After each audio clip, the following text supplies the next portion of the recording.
नमस्कार साथियों। और ये बीपीएससी 68 का सी सेक्शन है और यहाँ से कुछ प्रश्नों को लेंगे। अभी टॉप 50 क्वेश्चंस को लेंगे, फिर एक ही साथ मैं टोटल 150 क्वेश्चंस का सॉल्यूशन दूंगा। तो पहले देखते हैं कि 50 क्वेश्चंस जो है वो किस तरह से थे, क्योंकि मैंने सब प्रश्नों को खुद ही वेरीफाई करने की कोशिश की तो काफ़ी टाइम लग गया। तो मेरी ये प्रयास चलती रहेगी। तो कई लोग के बार बार व्हाट्सएप आ रहे हैं, तो मैं करंट के और ज्योग्राफी का दोनों का एक साथ डिस्कस करा दूं पहले, फिर मैं बाकी चीज़ है उस पर ध्यान दूंगा। तो देखिए, सबसे पहले हम लोग चलते हैं और इन प्रश्नों को लेते हैं कि चीन के तियांगोंग अंतरिक्ष स्टेशन ने हाल ही में लॉन्च किए गए अंतिम मॉड्यूल का नाम क्या है। तो इसका जो नाम है ना, वो है मेंगटियन, इसका नाम है। ठीक है, आगे बढ़ें। सीधा क्वेश्चन है लेकिन आसान क्वेश्चन नहीं है ये। जैसे ये देखिए कि कौन सा विश्व का सबसे बड़ा ज्वालामुखी है जो पिछले 38 वर्षों में पहली बार फूटा था। तो देखिए, मौना लोआ से खास करके बीपीएससी को बहुत प्रेम है, लेकिन ये आसान नहीं था ये प्रश्न। निम्नलिखित में से किसे हाल ही में अपने उपन्यास the seven moons of Maali Almeida के लिए 2022 का बुकर पुरस्कार मिला है। तो ये मिला है सेहान करुणा तिलक को। तो ये इसका सबसे सही उत्तर है। विश्व अंतरिक्ष सप्ताह 2022 की थीम क्या थी। तो ये थीम थी अंतरिक्ष और निरंतरता। तो देखिए, मैं ये नहीं कहा था कि मेरा ही उत्तर सही है। जब की आ जाएगा बीपीएससी का तो हम लोग एक बार फिर से इस सारे चीज़ों को डिस्कस करेंगे। लेकिन अभी जो हमने गूगल सर्चिंग की है या फिर जो अपने और बुक से निकाला है, उसी के अकॉर्डिंग मैं लेकर के आ रहा हूँ ये सॉल्यूशन।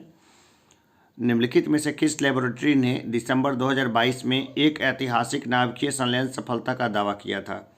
तो ये किया था लॉरेंस लिवरमोर नेशनल लेबोरेटरी ने। अब ये देखिए, ये तो सीधा सा सवाल था कि कॉलिंस डिक्शनरी का वर्ड ऑफ द ईयर 2022 निम्नलिखित में से कौन सा था। तो ये था प्रेमा क्राइसिस। निम्नलिखित में से किस देश ने सेनेगल के साथ मिलकर COP27 के दौरान अंतर्राष्ट्रीय सूखा लचीलापन गठबंधन का शुभारंभ किया। तो देखिए, ये स्पेन ने शुरू किया था। ये स्पेन का ये मामला था, तो उसने शुरू किया था स्पेन ने। 50 क्वेश्चंस को ही देखते हैं। 50 क्वेश्चंस में ही आप लोग देखिए कितना सही है और उसके अकॉर्डिंग आप कैलकुलेशन कर सकते हैं कि कितने मार्क्स हैं। फिर आप मुझे जो है ना, मेरे व्हाट्सएप पे जितने लोग हैं, कितने मार्क्स आपके बन रहे हैं, वो मुझे ज़रूर बताइए। आप चाहें तो टेलीग्राम कर सकते हैं या फिर व्हाट्सएप कर सकते हैं। मैं दोनों नंबर आप लोग को दे देता हूँ और टेलीग्राम का लिंक भी यहाँ डाल दूँगा मैं इसके डिस्क्रिप्शन बॉक्स में। भारत में पहली बार किस देश के दूतावास ने निहोंसू के लिए जीआई टैग के लिए आवेदन किया था। तो ये किया था जापान ने। देखिए, होंसू द्वीप समूह कहाँ पर है, जापान में है। तो यहाँ से कोई भी व्यक्ति चाहे तो अपना एक अंदाज़ा भी लगा सकता था। अब ये क्वेश्चन है कि निम्नलिखित में से किस अंतरिक्ष एजेंसी ने यह घोषणा की कि उसने अपने इक्विक्यूलस अंतरिक्ष यान को आगे बढ़ने के लिए भाप का सफलतापूर्वक उपयोग किया है। तो ये किया है जाक्सा ने। जाक्सा कहाँ की अंतरिक्ष एजेंसी है, मुझे कमेंट बॉक्स में बताइए एक बार। अक्टूबर 2022 में लॉन्च किए गए टेस्ला ह्यूमनॉइड रोबोट का नाम क्या है। तो इसका नाम है ऑप्टिमस। ये सीधा नाम है, आराम से। पहला तैरता हुआ सौर ऊर्जा संयंत्र बिहार में किस स्थान पर बनाया गया था। ये बनाया गया है कदीरावा, दरभंगा में। ठीक है, काफ़ी कुछ कंफ्यूज किया गया था, लेकिन आप देखिए कि आराम से अगर पढ़ा हुआ है तो ये हो जाएगा। वर्ष 2019-20 के आर्थिक सर्वेक्षण के अनुसार किस जिले की प्रति व्यक्ति आय सबसे कम है। तो यह है शिवहर की। ये रिपीटेड क्वेश्चन है, इससे पहले भी ये पूछा गया था। वर्ष 2020-21 के लिए नीति आयोग SDG रिपोर्ट के अनुसार बिहार राज्य का स्कोर कितना रहा। तो ये 100 में से 52 रहा है। ये जनरली ये इस तरह का सवाल जो है ना, वो बीपीएससी नहीं पूछ रहा था, लेकिन इस बार बीपीएससी ने अपना जो है सिस्टम को वो पूरा चेंज कर दिया है। और हम लोग देखते हैं कि अब जो है ना, प्रश्नों का लेवल भी टोटल चेंज हो गया है। खेलो इंडिया महिला टूर्नामेंट में पहली बार किस खेल को शामिल किया गया है? तो ये किया गया है ट्रैक साइकिलिंग को। अगला क्वेश्चन है कि निम्नलिखित में से किसे अगस्त 2022 में भौगोलिक संकेतक यानी जीआई टैग से सम्मानित किया गया है? देखिए, सिक्की घास भी आ गया, मिथिला मखाना भी आ गया था, दोनों एक साथ आ गया, तो इसलिए इसका उत्तर जो होगा ना, उपयुक्त में से एक से अधिक हो जाएगा।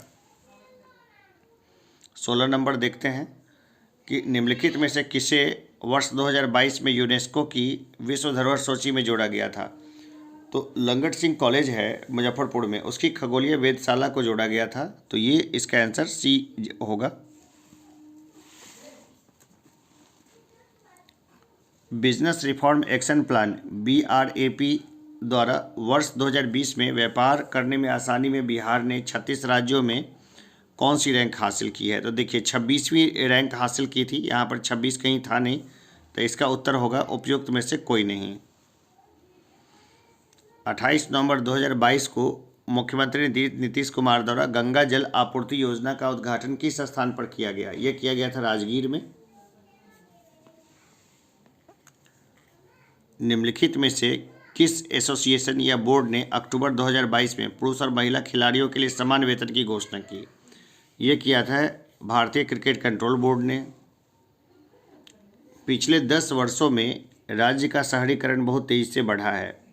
2011 की जनगणना के अनुसार बिहार में शहरीकरण का स्तर देखिए 11.3% था, जो बढ़कर 15.3% हुआ है।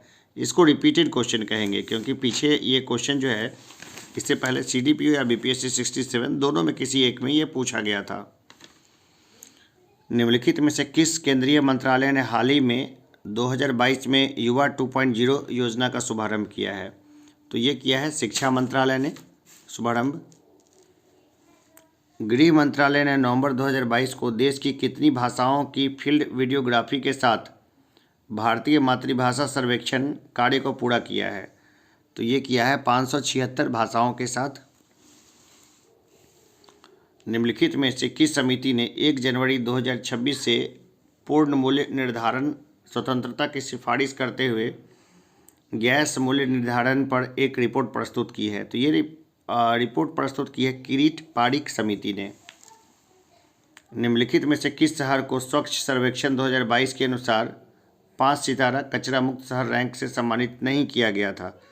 देखिए, इसमें तो कोई था नहीं, तो इसका उत्तर हो जाएगा उपयुक्त में से कोई नहीं।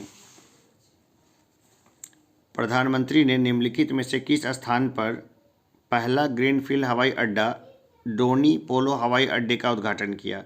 तो ये किया था उन्होंने ईटानगर में। अरुणाचल प्रदेश की राजधानी है ईटानगर। किस जानवर को नवंबर 2022 में भारतीय खाद्य सुरक्षा और मानक प्राधिकरण FSSAI द्वारा एक खाद्य पशु के रूप में अनुमोदित किया गया है? तो ये किया गया है हिमालयन याक को। भारत का पहला फ्लोटिंग वित्तीय साक्षरता शिविर हाल ही में इंडिया पोस्ट पेमेंट बैंक द्वारा निम्नलिखित में से किस स्थान पर आयोजित किया गया? तो ये आयोजित किया गया था श्रीनगर में। आप इसको देख सकते हैं, बार बार दृष्टि के मैगजीन्स में ये चीज़ छपी थी, और पेपर में भी लगभग ये सारे आते थे न्यूज़। लेकिन ये ऐसे न्यूज़ नहीं थे जिसको कट करके रखा जाए, मतलब बिल्कुल अलग हटके न्यूज़ है। यहाँ से मतलब बिल्कुल अलग टाइप का क्वेश्चन आया, ये आसान नहीं कहा जा सकता है। भारत के राष्ट्रपति ने निम्नलिखित में से किस IIT में परम कामरूप सुपर कंप्यूटिंग सुविधा का उद्घाटन किया? यह किया है गुवाहाटी में। 8 अक्टूबर 2022 को मनाए गए 90वें भारतीय वायुसेना दिवस पर 80 वायुयानों के घंटे भर का हवाई प्रदर्शन निम्नलिखित में से किस स्थान पर आयोजित किया गया? तो ये किया गया था चंडीगढ़ में। सुखना झील चंडीगढ़ है ना, उसके ऊपर किया गया था। भारत सरकार के पोषण अभियान के तहत वर्ष के किस महीने को राष्ट्रीय पोषण माह या नेशनल न्यूट्रिशन मंथ के रूप में मनाया जाता है? ये मनाया जाता है सितंबर को। आगे देखें हम लोग की म्यांमार के साथ भारत के किन राज्यों की सीमाएं मिलती है? तो सीधा था अरुणाचल प्रदेश, नागालैंड, मणिपुर और मिजोरम। इसका उत्तर सी है, यहाँ पर इसकी सीमाएं मिलती है। 32 नंबर क्वेश्चन है कि निम्नलिखित में से कौन सा समुद्री जैव विविधता के दृष्टिकोण से दुनिया का सबसे समृद्ध क्षेत्र है, जिसमें ज्वारनदमुख, समुद्र तट, निकटवर्ती पर्यावरण के जंगल, समुद्री घास, प्रवाल भित्तियाँ, नमक दलदल और मैंग्रोव के साथ 21 द्वीप शामिल है। अब देखिए, सुंदरबन में तो 52 द्वीप हैं, तो मन्नार की खाड़ी बायोस्फीयर में 21 द्वीप शामिल है, तो उत्तर हो जाएगा सी। तो ये मतलब क्या बोले इस तरह के प्रश्नों को, मतलब बीपीएससी की प्रकृति के ठीक ही विपरीत क्वेश्चन है, सीधा कुछ भी नहीं है। अब देखिए, कोपेन की वर्गीकरण योजना के अनुसार उत्तर प्रदेश और बिहार किस प्रकार के जलवायु प्रदेश में आते हैं, तो ये CWG में आते हैं। वेट भी है और वही है जो भी है, वेट और वो ड्राई वगैरह का जो आता है ना कैलकुलेशन, CWG में ये आता है, बिहार और यूपी दोनों ही। भारत की क्षेत्रीय सीमा तट से कितनी समुद्री मील तक समुद्र की ओर फैली हुई है, तो 12 समुद्री मील है, 21.9 किलोमीटर तक, जो स्वाभाविक जो सभी देशों के साथ है, वही भारत का भी मामला बनता है। भारत में निम्नलिखित में से कौन सी नदी घाटी कोयले के भंडारों से समृद्ध है, तो देखिए यह है दामोदर नदी घाटी, है ना। दामोदर नदी घाटी में खूब सारा कोयला मिलता है।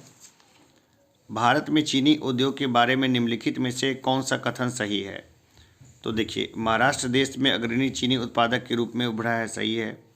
उत्तर प्रदेश चीनी का दूसरा सबसे बड़ा उत्पादक है, ये भी सही है। यह वजन कम करने वाला उद्योग है, ये भी सही है। तो इसमें देखिए, इसमें पूछ रहा है कौन सा सही है, कथन सही है, ठीक है। तो उपयुक्त में से एक से अधिक कथन सही है। ग्रीष्म के अंत में पूर्व मानसून वर्षा होती है, जो केरल और कर्नाटक के तटीय क्षेत्रों में एक सामान्य घटना है। इसे स्थानीय रूप से किस नाम से जाना जाता है, इसे बोलते हैं मैंगो सावर्स। क्या बोलते हैं इसको, मैंगो सावर्स बोलते हैं। वातावरण मुख्य रूप से किसके द्वारा गर्म होता है, ये गर्म होता है परावर्तित सौर विकिरण, नहीं ये नहीं, दीर्घ तरंग स्थलीय विकिरण से ये गर्म होता है। ये तो गूगल बाबा के जरिए हमने देखा है इसको। बाकी जो भी सही उत्तर बीपीएससी दे उसी को हम लोग उसी के थ्रू बाद में जाएंगे। भारत के निम्नलिखित में से किस राज्य की सीमा बिहार में अधिकतम जिलों से लगती है, तो ये लगती है उत्तर प्रदेश की सीमा। निम्नलिखित में से कौन सा भागलपुर से मिर्जा चेवकू की ओर रेल मार्ग में बिहार का अंतिम रेलवे स्टेशन है, तो यह पीरपैंती रेलवे स्टेशन, आप जाके कभी देख सकते हैं। खैर ये भी आसान सवाल नहीं था। अब ये देखिए, ये प्रश्न है कि बिहार में खनिज उत्पादन के संदर्भ में निम्नलिखित कथनों पर विचार कीजिए। रोहतास में पाइराइट का सर्वाधिक भंडार है, बिल्कुल है। चूना पत्थर कैमूर, भभुआ, मुंगेर एवं रोहतास जिलों में पाया जाता है, ये भी सही है। जमुई में जिले में सोने के भंडार पाए जाते हैं, अभी मिले हैं। तो इसका उत्तर क्या होगा, एक से अधिक हो जाएगा, है ना। इसका उत्तर क्या हो जाएगा, डी, एक से अधिक, उत्तर इसका सही हो जाएगा।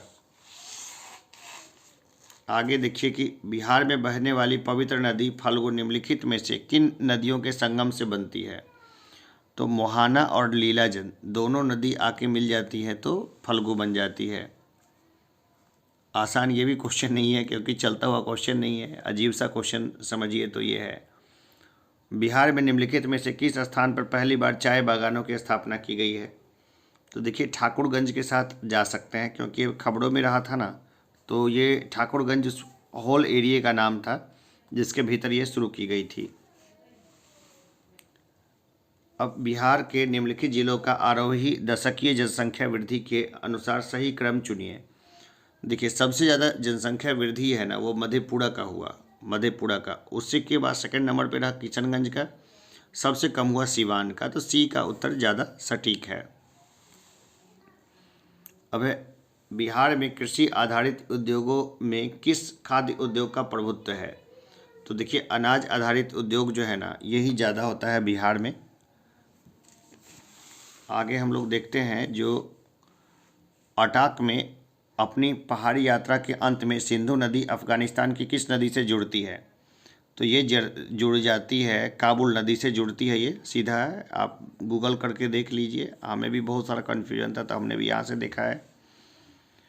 निम्नलिखित में से कौन सा विश्व में प्रचारित वन्य जीव अभियान है जिसे 1973 में शुरू किया गया था? तो यह है प्रोजेक्ट टाइगर। क्षोभ मंडल के बारे में निम्नलिखित में से कौन सा कथन सत्य है? तो देखिए, ये इनमें से कोई सत्य नहीं है, उपयुक्त में से कोई नहीं है, मैंने सब चेक करके देखा है। पैंजिया से टूटे हुए दक्षिणी महाद्वीप को क्या कहते हैं? तो गोंडवाना लैंड बोलते थे उसको। भारत गोंडवाना लैंड का हिस्सा है। आर्कटिक क्षेत्र और अंटार्कटिका महाद्वीप किसके निकट स्थित है? ये है उत्तरी और दक्षिणी ध्रुव के निकट में, ऐसा आप देख लीजिए। तो ये 50 क्वेश्चन हमने देखा है।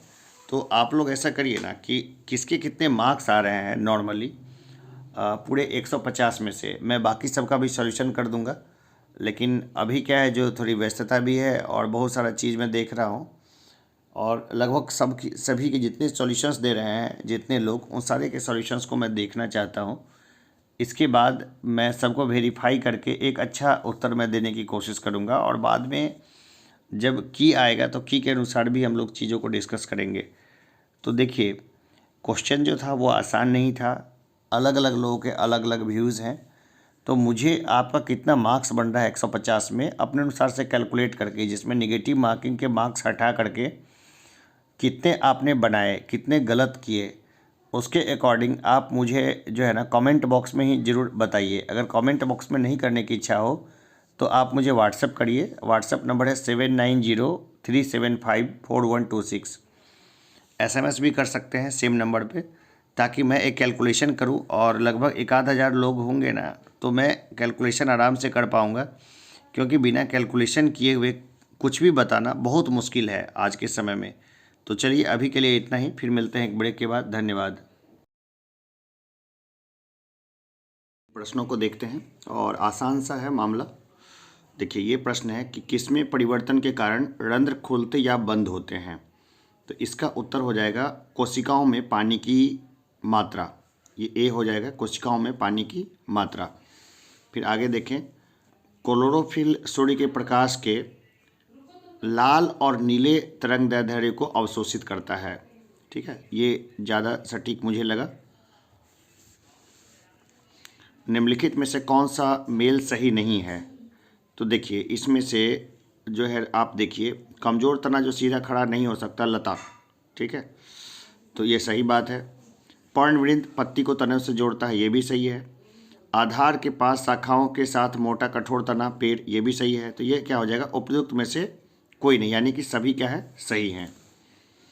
आगे देखिए कि सक्शन पुल के कारण पेड़ों में पानी बहुत ऊंचाई तक पहुंच जाता है, जिसका कारण है।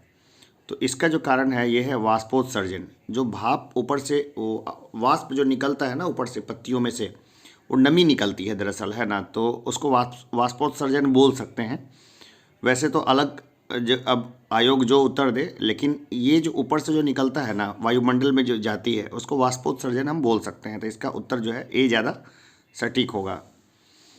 आगे देखें कि निम्नलिखित में से कौन सा क्लोरोप्लास्ट का एक लक्षण है जो स्व प्रतिकृति के योग बनाता है? तो यह है DNA और RNA दोनों की उपस्थिति। ठीक है, DNA और RNA दोनों की उपस्थिति होती है इसमें। कंकाल के वे हिस्से जो हड्डियों की तरह सख्त नहीं होते और जो मोड़े जा सकते हैं, वे है, तो कार्टिलेज बोन बोलते हैं उसको। कार्टिलेज बोन जो होते हैं ना, उनको फिर मोड़ा जा सकता है। आगे देखें, लाइकिन में एक क्लोरोफिल युक्त पार्टनर एक साथ रहते हैं, तो ये रहते हैं शैवाल और कवक। देखिए, ये जो क्वेश्चन है ना, ये वाला UPSC ने बहुत बार रिपीट किया है। तो अभी मैं प्रश्नों को देख रहा हूँ, तो प्रश्नों में मुझे ये देखने को मिल रहा है कि प्रश्न आए कहाँ से। इसको लेकर के तो मैं सेपरेट एक क्लास लूँगा, लेकिन यहाँ पे भी बता देता हूँ कि प्रश्न जो है ना, वो पिछले साल के जो प्रश्न हैं रिपीटेड हैं, उनकी संख्या है लगभग 80। तो 80 प्रश्न जो है पिछले साल के लगभग रिपीटेड है, यानी घूम फिर करके आए हैं वापस से वही प्रश्न। और इसमें 95 जाने वाला है कट ऑफ। तो अगर आपने पीछे के प्रश्नों को अच्छे तरीके से घोटा हुआ है अच्छे तरीके से, तो आपको 15 नंबर का और जुगत भिराना था। और वो 15 नंबर कहाँ कहाँ से आता है उसको भी देखेंगे, और बहुत ज़्यादा परेशान नहीं होना है। करंट के क्वेश्चंस कहाँ से आए हैं, इसको लेकर के मैंने 3 दिन तक जो है बहुत ज़्यादा रिसर्च किया कि कहाँ से आए, किस हिसाब से दिया प्रश्नों को। तो मैंने देखा कि दरअसल 2 न्यूज़पेपर हैं, वो 2 न्यूज़पेपर से आए हैं। मैं किसी न्यूज़पेपर का प्रचार नहीं करूँगा यहाँ, तो बिल्कुल नहीं बताऊँगा, तो वहाँ से सारे प्रश्न आए हैं। किस तरह से आए हैं मैंने पूरा अच्छे से उसको खंगाला है। ऑफलाइन क्लास है, उसमें मेरी पूरी कोशिश रहेगी कि मैं बच्चों को सारा कुछ दूँ। ऑनलाइन क्लास का भी मैं चाहता हूँ कि व्यवस्था करूँ।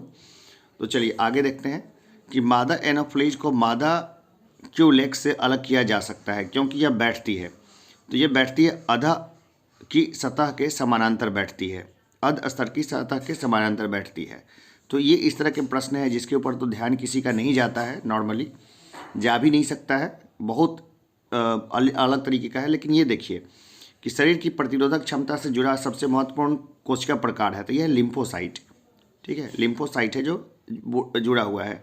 ये आरबीसी दिया हुआ है, अगर डब्ल्यूबीसी रहता तो वाइट ब्लड सेल वाला मामला चला जाता, ठीक है ना। आगे देखें कि मानव शरीर की मांसपेशी के बारे में निम्नलिखित में से कौन सा कथन गलत है।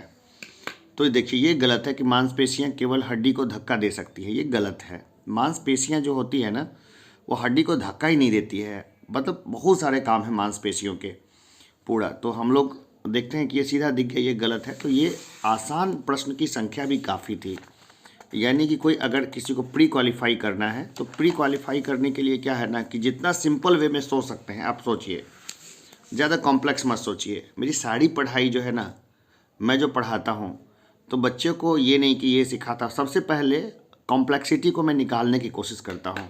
मैं बच्चों को वजन नहीं देता, स्टूडेंट्स को मैं चाहता हूँ कि स्टूडेंट्स क्या है हल्का हो जाए हमेशा ही। जो उटपटांग तरीके से सोचते हैं ना वो सोच को पहले निकाल दें। आगे देखिए कि 20 सेंटीमीटर फोकस दूरी के एक उत्तल लेंस की सतह पर सफ़ेद घोड़े का प्रतिबिंब बनाने के लिए बड़ी संख्या में काले रंग की पतली पट्टियाँ बनाई जाती है, वह प्रतिबिंब कैसा होगा। तो देखिए ये होगा कम चमक वाला एक घोड़ा बनेगा। क्या होगा, कम चमक वाला एक घोड़ा बनेगा। आगे देखिए ध्वनि की तीक्ष्णता किसके द्वारा निर्धारित की जाती है। तो ये फ्रीक्वेंसी से पता चलता है। अब फ्रीक्वेंसी कहीं दिया हुआ नहीं था, ठीक है ना, तो फ्रीक्वेंसी कहीं दिया हुआ नहीं था तो ये उत्तर होगा उपयुक्त में से कोई नहीं। तो ये ना 9th क्लास का चैप्टर है साउंड का, है ना, जिसमें पिच विच वगैरह सारा डिटेल से अभी मैंने हाल फिलहाल ही नीतीश को बताया था, ये सारा चीज़ समझाया था। तो ये देखिए इतना सिंपल क्वेश्चन है, ये भी बीपीएससी ने दिया है। 9th क्लास के बच्चे को मैं बोलता हूँ कि भाई पढ़ो, यहीं से तुम्हारा सब कुछ होगा। अब पता नहीं वो क्या सोचते हैं, हम लोग फिर देखेंगे कि निम्नलिखित में से कौन सा फोटो इलेक्ट्रिक उपकरण डिजिटल अनुप्रयोगों के लिए सबसे उपयुक्त है। यह है फोटो डायोड, ठीक है, फोटो डायोड है, ये सबसे उपयुक्त है। बॉल बेयरिंग का उपयोग स्थैतिक घर्षण को निम्नलिखित में से किसमें परिवर्तन करने के लिए किया जाता है। तो ये फ्रिक्शन चैप्टर का है, रोलिंग घर्षण, सीधा क्वेश्चन है, वहाँ से उठ के आया हुआ है रोलिंग घर्षण। आसान प्रश्न काफ़ी हैं, जो रिपीटेड नहीं है वो भी आसान प्रश्न बहुत सारे हैं। फुटबॉल के खेल में एक गोलकीपर फुटबॉल को गोल में पकड़ने के बाद अपने हाथों को पीछे की ओर खींचता है, यह गोलकीपर को किस प्रकार सक्षम बनाता है। देखिए पहले बॉल को खींचता था, क्रिकेट वाला मामला, अब इसको फुटबॉल कर दिया है, क्वेश्चन वही है। तो संवेग परिवर्तन की दर को कम करने के लिए P=mv, जो संवेग अगर ज़्यादा होगा तो हाथ चोटिल हो जाएगा, तो उसको कम कर देगा। संवेग जो परिवर्तन हो रहा है ना उसको धीरे धीरे कम कर देगा, तो क्या होगा, चोटिल नहीं होगा। अब आगे देखिए कि निम्नलिखित में से कौन सा एक रेडियोधर्मी तत्व द्वारा उत्सर्जित धनात्मक रूप से अवशोषित कण है। तो यह कैथोड किरण, ये कौन सा किरण है, कैथोड किरण है ये। आगे देखिए केंद्राभिमुखी बल किसके लिए जिम्मेदार है। तो केंद्राभिमुखी सेंट्रीफ्यूजल वस्तु को वृत्ताकार पथ पर गतिमान रखने के लिए जो है ये जो केंद्राभिमुखी बल जो है वो जिम्मेवार है। आगे देखते हैं कि निम्नलिखित में से किस ऊर्जा परिवर्तन में घर्षण बल शामिल होता है। तो गतिज ऊर्जा से ऊष्मा ऊर्जा जब होता है ना तो घर्षण बल उसमें शामिल होता है। ये देखिए ये उत्तर है। एक बस सीधे रास्ते पर चल रही है और अचानक दाईं की ओर तेज मोड़ लेती है, बस में बैठे यात्री बाईं ओर झुकेंगे, एकदम सीधा सा मामला है। एक संगीत कार्यक्रम में ऑर्केस्ट्रा बजाने से पहले एक सितार वादक तनाव को समायोजित करने की कोशिश करता है और स्ट्रिंग को उपयुक्त रूप से बांधता है। ऐसा करके वह क्या ठीक करने की कोशिश करता है। देखिए 9th में सीधे है, ध्वनि की जो तीव्रता होती है ना उसको सही करने की कोशिश करता है वो, ठीक है। आगे देखें हम लोग, पदार्थ के एक रूप से कोई निश्चित आकार नहीं होता लेकिन इसका एक निश्चित आयतन होता है, पदार्थ के इस रूप का एक उदाहरण है। तो देखिए ऑप्शन में देखिए तो मिट्टी का तेल जो है ना लिक्विड है, तो ये ज़्यादा सटीक है। कार्बन, स्टील, क्रिप्टन, ये सब तो पता नहीं क्या है, 2 ही तो ऑप्शन दिए हुए हैं। मिट्टी का तेल सबसे ज़्यादा सटीक है क्योंकि वही लिक्विड फॉर्म में होता है, यही तो पूछ रहा है वो। अब देखिए आगे, कुछ धातु ऑक्साइड अम्ल और क्षार के साथ अभिक्रिया कर नमक और पानी बनाते हैं, इन्हें उभयधर्मी ऑक्साइड कहते हैं। उभयधर्मी ऑक्साइड के उदाहरण हैं Al2O3 और ZNO। ये अच्छा क्वेश्चन है। ये क्वेश्चन जो है ना आसानी से होने वाला नहीं था और इतना याद भी नहीं रहता है, ठीक है। ऐसे क्वेश्चन को छोड़ दीजिए। कुछ लो हैंगिंग फ्रूट्स जो आपको मिलेंगे तो उसको आप ज़रूर पकड़ लीजिए। लो हैंगिंग फ्रूट्स आपको काफ़ी मिलेंगे। कौन सी गैस अपने ग्रीन हाउस प्रभाव से ग्लोबल वार्मिंग में योगदान करती है? देखिए methane, carbon dioxide, nitrous oxide सब योगदान करती है। तो क्या हो जाएगा? उपयुक्त में से एक से अधिक।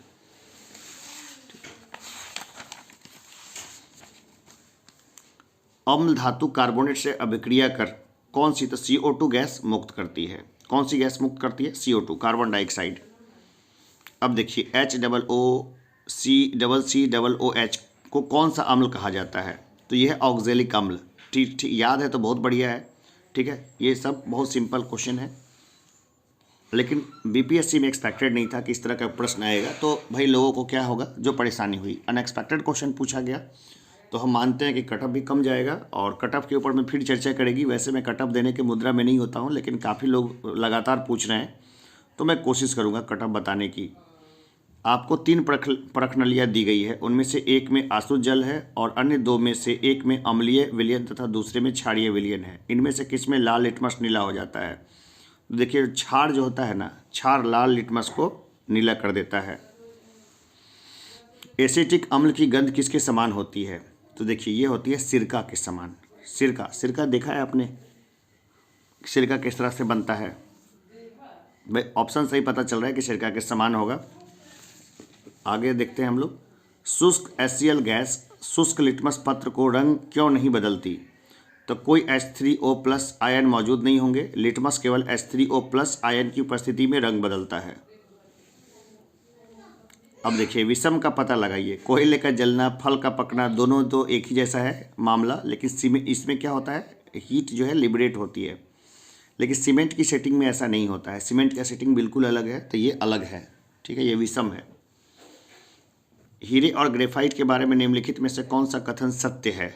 देखिए तो इसमें कोई सा भी सत्य नहीं है कि उनके पास समान डिग्री की कठोरता है, बिल्कुल नहीं। हीरा बहुत कठोर होता है। उनकी विद्युत चालकता समान होती है, ये भी नहीं है। उनके समान क्रिस्टल संरचना है, बिल्कुल नहीं, क्रिस्टल संरचना भी अलग अलग है। उपयुक्त में से कोई नहीं इसका उत्तर होगा। तो कई सारे सवाल हैं जिनके उत्तर हैं गलत भी हैं। निम्नलिखित में से कौन सा कथन असत्य है? तो देखिए प्रत्येक समचतुर्भुज एक समांतर चतुर्भुज होता है, बिल्कुल। Every rhombus is a parallelogram, ठीक है, ये बिल्कुल सही बात है। प्रत्येक वर्ग एक समचतुर्भुज होता है, बिल्कुल होता है। प्रत्येक वर्ग एक आयत होता है, बिल्कुल होता है। अब इसका क्या हो गया, कोई सही नहीं है। ये कौन सा असत्य है? तो सभी सत्य हैं, तो उपयुक्त में से कोई नहीं इसका उत्तर होगा। देखिए ये वास्तव में एक टफ क्वेश्चन था और इसमें काफ़ी ज़्यादा समय जो है उसको बनाने में लगा। कुछ सदस्यों के एक परिवार में बी कहता है कि आर मेरी बहन ए की पुत्री है जो टी की इकलौती पुत्री है, एक्स टी और जेड की संतान है जो एच की दादी नानी है, के एम की माँ है जो एच की इकलौती बहन है, एक्स अविवाहित है। यदि एस ए की जीवन साथी है तो के का एस के साथ किस प्रकार का संबंध है? अब देखिए जिस सेट में पहले मैथ आया होगा ना, तो उसको चाहिए कि ऐसे प्रश्नों को छोड़िए और आगे बढ़िए, क्योंकि इसका डायग्राम बनाने जाएंगे तो काफ़ी ज़्यादा जो है समय खराब होगा और 1 नंबर के लिए शायद 8-10 नंबर का बलिदान कभी भी कॉम्पिटिटिव पॉइंट ऑफ व्यू से सही नहीं होता है। तो सही इसका जो है होगा भाभी, ननद और साली वाला मामला बनता है। लेकिन ये वास्तव में टफ श्रेणी के क्वेश्चंस में, अब जिनका SSC CGL वगैरह में अभ्यास है उनके लिए तो आसान हो सकता है ये, लेकिन बाकी जो BPSC तैयारी करते हैं उनके लिए तो ये कठिन है। जैसे कि शब्द डायरी के अक्षर में कितने शब्द बनाए जा सकते हैं चाहे इनके अर्थ हो या ना हो? तो डायरी है, देखिए 1 2 3 4 5, अब 1 2 3 4 5 फैक्टोरियल 5 बहुत ज़्यादा हो जाता है ये, है ना। 5 20 20 60 20 5 20 20 60, तो इनमें से तो कोई नहीं है। 10 24 5 कुछ नहीं है, तो उपयुक्त में से कोई नहीं इसका उत्तर होगा। अब देखिए इसका तो खुद बना के देखिएगा कि दिए गए विकल्पों में से लुप्त संख्या को चुनिए। तो लुप्त संख्या इसकी होगी वो 77 आएगी, है ना। आप खुद देखिएगा बना के, वैसे मैं इसका सॉल्यूशन भी दूंगा अलग से। आगे देखिए, दी गई श्रृंखला में समान पैटर्न का अनुसरण करते हुए लुप्त संख्या ज्ञात कीजिए। ठीक है, अब इसमें भी देखिए, इसमें ज्ञात करिएगा ना तो उत्तर 428 आएगा, है ना, 428 आएगा। कैलकुलेशन थोड़ा सा जो है भले लेंदी आपको लग सकता है, लेकिन मुश्किल नहीं है इतना भी। अब ये देखिए, ये वाला, किसी कूट भाषा में फास्टर को 222, 92, 123, 19 लिखते हैं और मॉन्क को 15, 16, 14, 12 लिखते हैं, तो गाइड को इस भाषा में कैसे लिखेंगे? तो देखिए, ये तो सी इसका उत्तर होगा, 21, 22, 19, 523। मैं ये नहीं कहता कि भाई इस तरह के प्रश्न है ना उसको करने के लिए छात्र बैठ जाएं। इस तरह के प्रश्न जो है ना वो छोड़ने के लिए एग्जाम में होते हैं। अगर इस तरह का ज़्यादा लेंदी है तो छोड़ दीजिए। आप ये मान के चलिए कि 150 में से 150 आप नहीं ला सकते। जो बहुत अच्छे छात्र भी होते हैं ना, वो 120, 125 तक ला करके वो मामले को रफा दफा करते हैं। इससे ज़्यादा लाने की कोशिश में पता चलेगा कि कई और चीज़ें छूट गई। अब ये देखिए, तो बहुत सिंपल है। एक आयत का क्षेत्रफल 30 वर्ग सेंटीमीटर है और परिमाप 26 सेंटीमीटर है। इसकी भुजा सेंटीमीटर में है। लंबाई गुने चौड़ाई कितना हो गया? 30 हो गया। ये क्षेत्रफल हो गया। परिमाप क्या है? 26 दिया हुआ है। तो यहाँ से क्या दिखता है? 10, 10, 20, 3, 3, 6, है ना। तो ये 20 का उत्तर होगा। यहाँ पे तो सॉल्यूशन ही दिया हुआ है। एक दुकानदार किसी वस्तु पर 10% की छूट देता है, बिल्कुल, जिसका अंकित मूल्य 400 है। पहले ही बता दिया। तो 400 में से 10% का छूट दे दिया तो कितना आ गया? 360 रुपया हो गया। यदि वह 10% GST लेता है तो उस वस्तु का अंतिम मूल्य क्या होगा? 36 रुपये GST ले लिया, 396 रुपया। देखिए 396 रुपया। यहीं पे किसी जिसका आंसर शीट है उसने यहीं पे इसको सॉल्व कर रखा है बहुत आसानी से। आगे देखिए, निम्नलिखित शब्दों को तार्किक और सार्थक क्रम में सजाइए। ठीक है, तो इसका उत्तर जो है ना ए होगा, यानी 21435। 21435। पहले 2 यानी राष्ट्रपति, फिर इसके बाद 1 हो जाएगा। 1 हो जाएगा कौन? उपराष्ट्रपति। फिर हो जाएगा 4 यानी प्रधानमंत्री। फिर हो जाएंगे 3 यानी अध्यक्ष, और फिर हो जाएगी संसद। ठीक है, तो ये देखिए ए इसका उत्तर होगा। रेशमा अपनी संपत्ति का 1/4 एक धर्मार्थ संगठन को देती है और बची हुई संपत्ति को अपने 3 बच्चों में बराबर बांटती है। प्रत्येक बच्चे को मिलने वाली संपत्ति का भाग है। देखिए 1/4 तो उसने बांट दिया, 1/4 दिख रहा है यहाँ पे। बचा हुआ कितना बचा? 1 - 1/4 यानी कि 3/4 बचा। और 3/4 को कितने भाग में बांट दिया? 3 लोगों को बांटा तो भागा 3। तो देखिए इसे कट कुट करके क्या 1/4 बचता है ना। कितना मिलेगा? तो 1/4। प्रत्येक बच्चे को 1/4 मिलेगा। 3 भाग में बांटा। देखिए जिसने भी किया यहीं पे कैलकुलेशन कर दिया, है ना। बहुत सिंपल है। इस तरह के सवालों में जान नहीं होता है। और ये सवाल जो है ना आसान सवाल थे जो बन जाने वाले थे, और बन जाने वाले सवाल भी बहुत आते हैं एग्जामिनेशंस में। तो जब भी कभी एग्ज़ाम दे तो एकदम क्या बोलते हैं, एकदम सामान्य तरीके से सोचें। एग्ज़ाम के डर को हटा देना है। अब जैसे कि अब मैं बोलूँगा कि मॉक टेस्ट जो है ना अब हर संडे को लगाना चाहिए हमारे सेंटर पे बच्चों को। मैं ग्रामीण क्षेत्र में सेंटर चलाता हूँ और मेरी हार्दिक इच्छा है कि मैं ग्रामीण सेंटर से रिजल्ट दूँ, क्योंकि इतने लोग हैं जो लगातार अप्रोच करते हैं कि आप शहर में आ जाइए। पटना, दिल्ली से लेकर समस्तीपुर तक मुझे लाने के लिए काफ़ी कोशिश होती है कि वहीं पर रहें। और लेकिन मेरी इच्छा है कि ग्रामीण क्षेत्र है वहाँ पे काम करें। मुझे लाखों का लालच भी दिया गया है, वो अलग कहानी है। उसके लिए फिर कभी आराम से बैठ के बात करेंगे। अपने टॉपिक पर आते हैं। राज्यसभा में प्रतिनिधित्व में शामिल हैं। कौन शामिल है? तो अप्रत्यक्ष रूप से नागरिकों द्वारा उनके प्रतिनिधि के माध्यम से चुने गए सदस्य। ये इसका उत्तर हो जाएगा। ठीक है, और भारत के सदस्य द्वारा मनोनीत सदस्य भी है, ये भी शामिल है। ठीक है, तो ये 2 चीज़ हो गया ना, तो उत्तर उनमें से एक से अधिक हो जाएगा, है ना। उपयुक्त में से एक से अधिक हो गया मामला। ठीक है, इस बार क्वेश्चन बहुत सही दिया। डी और ई 2 ऑप्शन दे दिए, ये अच्छा किया। निम्नलिखित में से किसका संबंध भारत के सर्वोच्च न्यायालय से है? तो देखिए इसमें मूल अधिकार क्षेत्र भी है, कॉलेजियम प्रणाली भी है, अपीलीय अधिकार क्षेत्र भी है। तो उपयुक्त में से एक से अधिक इसका उत्तर हो जाएगा। 73वें संविधान संशोधन अधिनियम के तहत पंचायती राज संस्थाओं में चुनाव लड़ने के लिए न्यूनतम कितनी आयु होनी आवश्यक है? 21 वर्ष, है ना। कई बार चर्चा किया था, क्लासरूम में भी बताया था। ग्रामीण क्षेत्र में लोग रहते हैं, उनको ये सब क्वेश्चन जो है इसके लिए पढ़ना नहीं पड़ता, उन सबको मालूम ही है कि आखिर ये कैसे होता है।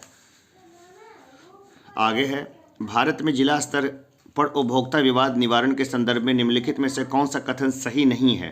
तो ये सही नहीं है कि जिला फोरम उन शिकायतों पर विचार करता है जहां वस्तुओं या सेवाओं का मूल्य 50 लाख रुपए से अधिक नहीं होता है। ठीक है, ये वाला मामला नहीं बनता है। आगे हम लोग देखें, एक पंचायत समिति किस स्तर पर एक पंचायती राज संरचना का संचालन करती है? तो यह है ब्लॉक स्तरीय निकाय।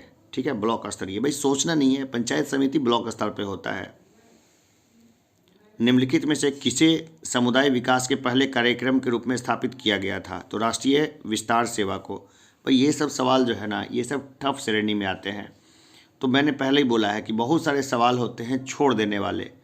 150 में से 130 120 का ही आप कोशिश करिए, ज़्यादा 150 के कोशिश में क्या है कि बेचैन रहेगा दिमाग और अदर तरीके की परेशानी होगी। आगे बढ़ देखते हैं। भारतीय संविधान के अनुच्छेद 14 में लिखा हुआ है, कानून के समक्ष समानता किस देश के संविधान से लिया गया है? ब्रिटेन से लिया गया है ये कानून के समक्ष समानता। भारतीय संविधान को बनाने में कितना समय लगा? देखिए एकदम लो हैंगिंग फ्रूट्स है ये, फट से तोड़ लीजिए। 2 वर्ष 11 माह और 18 दिन। राज्य का मंत्रिपरिषद सामूहिक तौर पर किसके प्रति उत्तरदायी होता है? विधानसभा के प्रति। लोकसभा के प्रति उत्तरदायी कौन होते हैं? लोकसभा के जो मंत्रिपरिषद होते हैं, सेंट्रल में जो मंत्री होते हैं वो। अब ये देखिए, निम्नलिखित कथनों पर विचार कीजिए। तो ये क्या है? निर्णय 73वें संविधान संशोधन के बाद विकेंद्रीकरण किया गया, पंचायती राज का विकेंद्रीकरण किया गया था। निर्णय लेने की शक्तियों का बिल्कुल सही है। पूर्ण व्यवस्था का ये तो नहीं सही है। न्यायिक शक्तियों का बिल्कुल है। प्रशासनिक शक्तियों का ये भी सही है। तो क्या इसका उत्तर हो जाएगा? उपयुक्त में से एक से अधिक। और देखिए ये तो नहीं है सही। निर्णय लेने की शक्तियों का, पूर्ण व्यवस्था का और प्रशासनिक शक्तियों का। तो 1 2 4 भी इसका जो है उत्तर जो है वो देखने को कई जगह मिल रहा है। इसको एक बार उत्तर आने दीजिए, की आने दीजिए जो बीपीएससी का है, इसके बाद वो थोड़ा क्लियर होगा। तो 1 2 4 भी लगता है, 1 2 और 4 ये भी लग रहा है, लेकिन उपयुक्त में से एक से अधिक वाला भी मामला दिख रहा है। अब देखिए, सूची 1 को सूची 2 से सुमेलित कीजिए। ठीक है, तो ये तो सिंपल है। धूसर क्रांति किससे है? उर्वरक से, फर्टिलाइजर से। गुलाबी क्रांति किससे संबंधित है?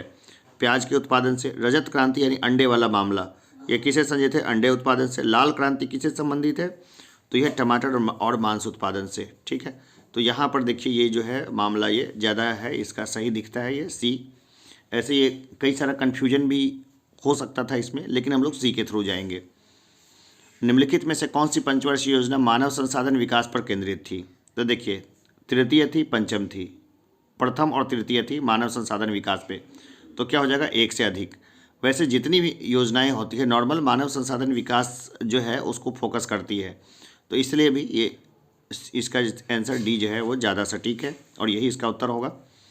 भारत के निम्नलिखित में से किस राज्य ने अप्रैल से सितंबर 2022 के दौरान उच्चतम प्रत्यक्ष विदेशी निवेश FDI इक्विटी के रूप में प्राप्त किया? अब देखिए, गुजरात और कर्नाटक को लेकर बहुत सारे कन्फ्यूजन थे। तो डेटा को देखें तो कर्नाटक जो है वो ज़्यादा सटीक है। ठीक है, कई सारे लोग गुजरात को भी लगाए हैं, तो भाई ठीक है मामला। 1 2 क्वेश्चन तो गलत करना बनता है। किस बजट में वित्त मंत्री ने उदारीकृत विनिमय दर प्रबंधन प्रणाली की घोषणा की है? तो यह यूनियन बजट 1993-1994 में। ठीक है, ये भी एक टफ क्वेश्चन था। इतनी जो पुरानी चीज़ होती है ना वो नॉर्मली याद नहीं रहती। अब कई सारे लोग हैं जो 1991 में जो LPG रिफॉर्म्स हुए थे उसको अगर उन्होंने पढ़ा हो, फिर जो बजट आया था उसको देखा हो, तो शायद ये प्रश्न जो है उनको दिखे, लेकिन वो याद रहने का चांस बहुत गड़बड़ है। क्योंकि देखिए 1991-92 दिया है, 1992-93। तो इस तरह के सवाल को मैं टफ श्रेणी में रखूँगा, छोड़ने वाले सवाल हैं। पंचवर्षीय योजना के उद्देश्य निम्नलिखित में से कौन से हैं? तो देखिए ये इसके उद्देश्य हैं विकास, आधुनिकीकरण, आत्मनिर्भरता और साहित्य। तो अब इसमें से जो है ना उपयुक्त में से कोई सा भी मामला दिखता नहीं है। तो देखिए इसमें विकास तो था ही, आधुनिकीकरण भी था, आत्मनिर्भरता भी था, तो साहित्य तो नहीं था। तो इसका उत्तर उपयुक्त में से एक से अधिक हो या कोई नहीं, तो ये वाला मामला एक बार किया जाए तो भी ज़्यादा अच्छा रहेगा देखना। अगला क्वेश्चन है, गरीबी रेखा को निर्धारित करने के लिए कौन सा संगठन सर्वेक्षण करता है?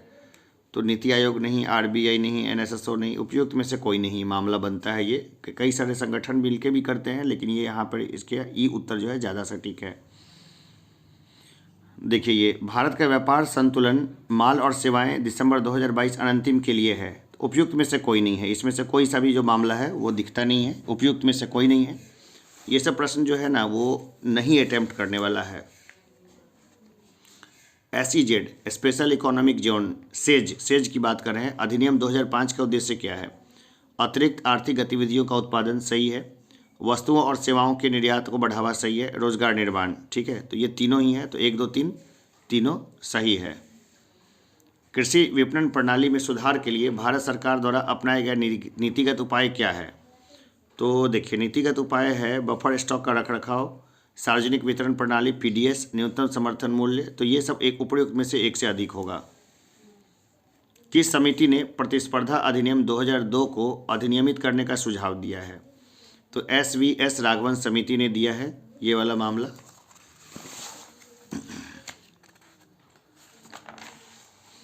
आगे देखिए कि वर्ष 2020-2022 के लिए सबसे कम महिला कार्यबल भागीदारी दर कितने प्रतिशत पर बिहार में दर्ज की गई? तो देखिए, ये जो है दर्ज की गई 4% ग्रामीण क्षेत्रों में और 6.5% शहरी क्षेत्रों में, ठीक है। तो ये डेटा तो बार बार जो है वो कई जगह पे फ्लैश हो रहा था, तो ये तो याद रखने का क्वेश्चन था। अधिकतम कर उद्योग किस जिले में है? तो ये है पूर्णिया में, ठीक है। पूर्णिया जो बंगाल से सटा हुआ है वहाँ पर ये ज़्यादा है। आगे हम लोग देखते हैं कि केंद्रीय स्वास्थ्य एवं परिवार कल्याण मंत्रालय द्वारा 24 नवंबर 2021 को प्रकाशित राष्ट्रीय परिवार सर्वेक्षण 5 के अनुसार बिहार के लिंग अनुपात में काफ़ी अच्छा सुधार हुआ है। यह 2015-2016 में ये 1062 और 1090 था, है ना। 1062 था से बढ़कर 2020-22 में कितना हो गया? 1090 हो गया है। आगे है कि बिहार आर्थिक सर्वेक्षण 2021-2022 के अनुसार 2020-2021 में बिहार के सकल राज्य घरेलू उत्पाद GSDP की वृद्धि दर कितनी रही? तो ये रही है 2.5%। निम्नलिखित में से कौन सा भी एक बिहार की अर्थव्यवस्था के मामले में सही है? तो देखिए, अर्थव्यवस्था का व्यावसायिक ढांचा ऊपर से स्थिर है, ठीक है। ये वाला मामला जो है वो ज़्यादा सटीक है। 115 नंबर जो है उसका हो जाएगा B, ऊपर से स्थिर है ये मामला। देखिए, एक सन्यासी जो फिजी में गिरमिटिया मजदूर के रूप में काम करने के बाद उस जिले में अपनी पीठ पर तुलसीदास रामायण की एक प्रति लेकर आया था, जिससे वह ग्रामीण श्रोताओं को छंद सुनाता था। यहाँ जिस किसान नेता का जिक्र है वह है, तो यह है बाबा रामचंद्र, ठीक है। अब ये तो भाई बड़ा मुश्किल है इस तरह का सवाल। ऑल इंडिया हरिजन संघ की स्थापना 1932 में किसके द्वारा की गई थी? पुनः पैक्ट वाला मामला याद करिए, महात्मा गांधी ने किया था। इसका उत्तर A होगा। 20 फरवरी 1947 को प्रधानमंत्री एटली ने भारत से ब्रिटिश शासन को कब तक वापस लेने की घोषणा की थी? जून 1948 तक। इसी पर तो हंगामा हुआ था, ठीक है। जिन्ना अड़ गए थे और जल्दी देना पड़ा था। जून 1948 में अगर भारत आज़ाद होता तो जिन्ना तब तक गुप्त हो जाते और पाकिस्तान नहीं बनता। स्वराज दल की स्थापना बिहार में किसने की थी? श्री कृष्ण सिंह ने की थी। आसान क्वेश्चन है। नमक सत्याग्रह के दौरान बिहार के लोगों ने नमक बनाने के साथ साथ सरकार के विरुद्ध किस कर का विरोध करने का विकल्प चुना? तो विकास, मलबा, हाथी, कुछ नहीं है, उपयुक्त में से कोई नहीं। इसका उत्तर E होगा। श्री कृष्ण सिंह द्वारा गठित बिहार की निर्वाचित सरकार ने फरवरी 1938 में किस कारण से इस्तीफा दे दिया था? रिपीटेड क्वेश्चन है। राजनीतिक कैदियों को छोड़ने के कारण। रिपीटेड क्वेश्चन है, मैंने बोला 80 के करीब, 80 से ऊपर क्वेश्चन रिपीटेड है।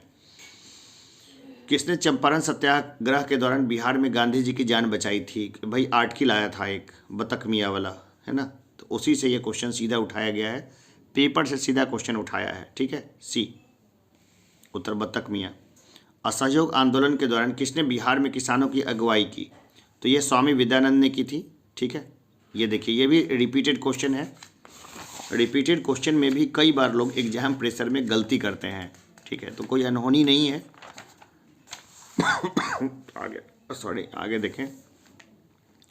प्रथम बार संघर्षों के दौरान के तरीकों के रूप में स्वदेशी एवं बहिष्कार किसके द्वारा अपनाए गए थे? ये बंगाल विभाजन में अपनाया गया था, स्वदेशी और बहिष्कार 1905 में। 1906 में आयोजित भारतीय राष्ट्रीय कांग्रेस INC के कोलकाता अधिवेशन में बिहार के लिए स्वराज का झंडा किसके द्वारा फहराया गया था? दादा भाई नौरोजी के द्वारा, ठीक है। स्वराज का झंडा उन्होंने फहराया था। स्वतंत्रता संग्राम के दौरान भारतीय राज्यों कश्मीर, निजाम के हैदराबाद, त्रावणकोर आदि जैसे भारतीय शासकों द्वारा शासित राज्यों में एक समांतर आंदोलन शुरू किया गया था, उसका नाम क्या था? यह था प्रजामंडल आंदोलन। रिपीटेड क्वेश्चन है, ना, प्रजामंडल आंदोलन। भारतीय स्वतंत्रता संग्राम के बारे में निम्नलिखित में से कौन सा कथन सही नहीं है? तो देखिए, गांधी जी ने अपना पहला प्रमुख सार्वजनिक भाषण बनारस हिंदू विश्वविद्यालय में दिया था, सही बात है भाई। वर्ष 1921 में महात्मा गांधी को गिरफ्तार कर लिया गया, गलत है ये। चौड़ा कांड के कारण गांधी जी ने असहयोग आंदोलन से हाथ खींच लिया था, ये तो सही घटना है, ठीक है। तो चलिए आगे बढ़ते हैं हम लोग। अबुल कलाम आज़ाद के द्वारा किस पत्रिका को संपादित किया गया था? तो ये था अल हिलाल। क्या नाम था पत्रिका का? अल हिलाल था। 19वीं शताब्दी के अंत में इतिहास के अध्ययन ने भारत में राष्ट्रीयता की भावना पैदा करने में किस प्रकार मदद की? तो देखिए, ये क्या किया कि ब्रिटिश शासन के तहत दयनीय स्थितियों को बदलने और संघर्ष करने के लिए लोगों से आग्रह करके ये काम किया था, ये सही था। नगरों में असहयोग आंदोलन के संबंध में निम्नलिखित में से कौन सा सही नहीं है? अगर सही नहीं है हम लोग देखें तो आंदोलन में केवल उच्च जाति और अमीरों ने भाग लिया, ये बात सही नहीं है, ठीक है। मद्रास की जस्टिस पार्टी द्वारा भी काउंसिल के चुनाव का बहिष्कार किया गया था, ये भी क्या सही नहीं है। हजारों छात्रों ने सरकारी नियंत्रण, नहीं, ये तो गलत मामला है ना, ये तो सही बात हुई थी, ये तो दो सही नहीं है, 1 और 2, तो 1 और 2 इसका सब उत्तर सही होगा, इसका उत्तर होगा बी, 130 का बी। 1940 में पटना महिला महाविद्यालय की स्थापना निम्नलिखित में किस समाज द्वारा की गई थी? अगर कोई पटना घूमने भी जाते हैं ना तो वहाँ पर देखिए कार्मेल एक स्कूल है, mount Carmel, sisters of the apostolic Carmel. तो ये जो है ना, कई लोगों ने चलते फिरते जो देखा होगा तो वहीं से ये प्रश्न उठाया गया है। किताब में तो क्या ही मिलता है इस तरह का क्वेश्चन। 132 क्वेश्चन देखिए कि इनमें से किसने 1947 में भारत और पाकिस्तान के बीच अंतर्राष्ट्रीय सीमाएं खींचने के लिए स्थापित की गई 2 सीमा आयोगों का नेतृत्व किया था? ये किया था सिरिल रेडक्लिफ ने, इसलिए इसको रेडक्लिफ रेखा भी बोलते हैं। किसने बंगाल में महालवाड़ी बंदोबस्त प्रणाली की शुरुआत की? तो ये की थी होल्ट मैकेंजी ने, होल्ट मैकेंजी ने किया था। रिपीटेड क्वेश्चन है ये सब। 1940 में विनोबा भावे ने व्यक्तिगत सत्याग्रह कहाँ से शुरू किया, प्रारंभ किया था? ये किया था पवनार, महाराष्ट्र से। रिपीटेड तो नहीं करेंगे लेकिन आसान प्रश्न है ये। 1918 में मॉन्टफोर्ड सुधारों पर कांग्रेस ने एक महत्वपूर्ण रुख अपनाया जिसके कारण पुराने उदारवादी अवशेष सप्रू, जयकर और चिंतामणि टूट गए। इन्होंने गठन किया इंडियन नेशनल लिबरल फेडरेशन का। कैबिनेट मिशन निम्नलिखित में से किसके लिए भारत भेजा गया था? तो ये भेजा गया था सत्ता के हस्तांतरण के लिए एक संवैधानिक व्यवस्था तैयार करने के लिए। सिर्फ इसका 2 इसका उत्तर होगा, केवल 2 इसका उत्तर होगा।